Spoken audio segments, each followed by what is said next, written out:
Assalamualaikum warahmatullahi wabarakatuh. Perkenalkan, saya dengan Damar Satu Santiko dengan NIM 07300 17012. Di sini saya akan menjelaskan mengenai geoteknik fundamental yang berjudul desain lereng. Untuk selanjutnya terdapat kerangka presentasi. Untuk yang pertama terdapat pendahuluan. Dan yang kedua terdapat desain lereng dan dampak kecurangan lereng. Dan yang ketiga, terdapat tingkat keyakinan pada geotekniknya sendiri. Yang pertama, terdapat pendahuluan. Geoteknik merupakan salah satu dari banyak cara dalam perencanaan atau desain tambang. Data geoteknik sendiri harus digunakan secara benar, dengan kewaspadaan dan asumsi-asumsi, serta batasan-batasan yang ada untuk mencapai hasil yang diinginkan. Untuk hal itulah kami tertarik untuk memahami lebih lanjut tentang konsep desain lereng serta pengumpulan data lapangannya. Untuk selanjutnya terdapat komponen dasar model geoteknik. Yang pertama terdapat model massa pada batuan. Yang kedua terdapat model hidrogeologi. Yang ketiga terdapat model geologi. Yang keempat terdapat model struktur. Untuk selanjutnya terdapat desain lereng dan dampak kecurangan lereng. Untuk desain lereng sendiri terdapat 3 langkah. Yang pertama, karakteristik massa pada batuan. Yang kedua, terdapat menentukan perilaku deformasi dan mekanisme dari longsoran. Untuk yang ketiga atau yang terakhir, terdapat modeling deformasi dan perhitungan faktor keamanan.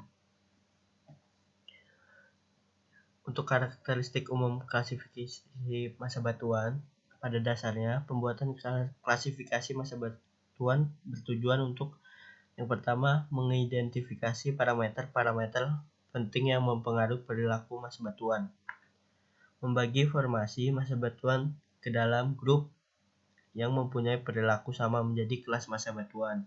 Yang ketiga, memberikan dasar-dasar untuk pengertian karakteristik dari setiap kelas massa batuan. Yang keempat, menghubungkan pengalaman dari kondisi massa batuan di suatu lokasi dengan lokasi lainnya. Yang kelima, mengambil data kuantitatif dan pedoman untuk rancangan rekayasa atau engineering.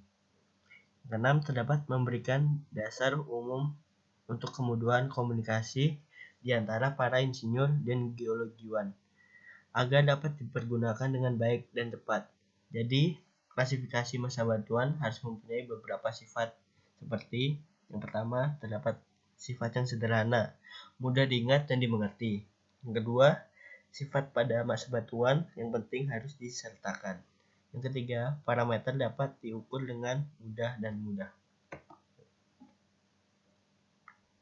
Beberapa klasifikasi massa batuan yang banyak dipakai atau modifikasi untuk kemantapan lereng, antara lain yang pertama, rock mass rating, terdapat pada tahun 1973-1989.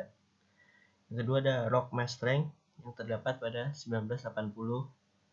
Yang ketiga ada slope mass rating yang terdapat pada tahun 1985 dan 1991.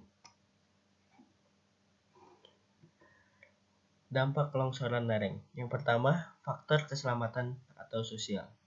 Hilangnya nyawa atau cedera. Yang kedua ada kehilangan penghasilan pekerja. Yang ketiga, hilangnya kepercayaan pekerja. Yang keempat, hilangnya kredibilitas perusahaan. Yang kedua, terdapat faktor ekonomi. Gangguan operasi. Yang kedua, ada hilangnya ore. Yang ketiga, kehilangan peralatan. Yang keempat, pengupasan meningkat. Yang kelima, terdapat biaya pembersihan. Yang terakhir, hilangnya pasar. Dan yang ketiga, terdapat lingkungan atau peraturan dari dampak longsoran lereng. Dampak dari kelongsoran lereng yang pertama yang pasti ada dampak lingkungan, yang kedua peningkatan regulasi, dan yang ketiga adalah pertimbangan penutupan. Untuk selanjutnya terdapat tingkat keyakinan pada geoteknik. Tingkatan keyakinan pada geoteknik. Beberapa kerangka klasifikasi estimasi Towns untuk merefleksikan perbedaan tingkat pengetahuan dan tingkat keyakinan geotek. Untuk peningkatan tingkat pengetahuan dan keyakinan geotek terdapat sumber daya mineral dan juga terdapat cadangan biji. Untuk tingkat kepercayaan data pada geotek, pada data ini terdapat beberapa faktor.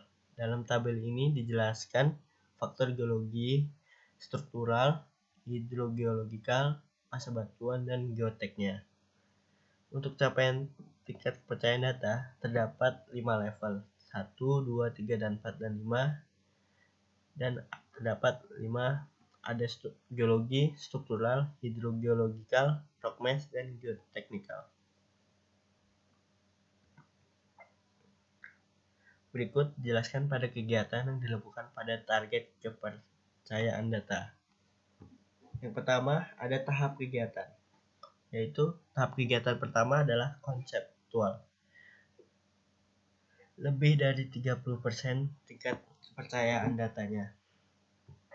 Yang kedua ada pre-feasibility atau tingkat kepercayaan datanya 40-60%. Yang ketiga ada feasibility, tingkat kepercayaan memiliki sebesar 50-75%. Dan yang terakhir ada desain dan konstruksi sebesar 65-85%. Terima kasih dari saya. Assalamualaikum warahmatullahi wabarakatuh.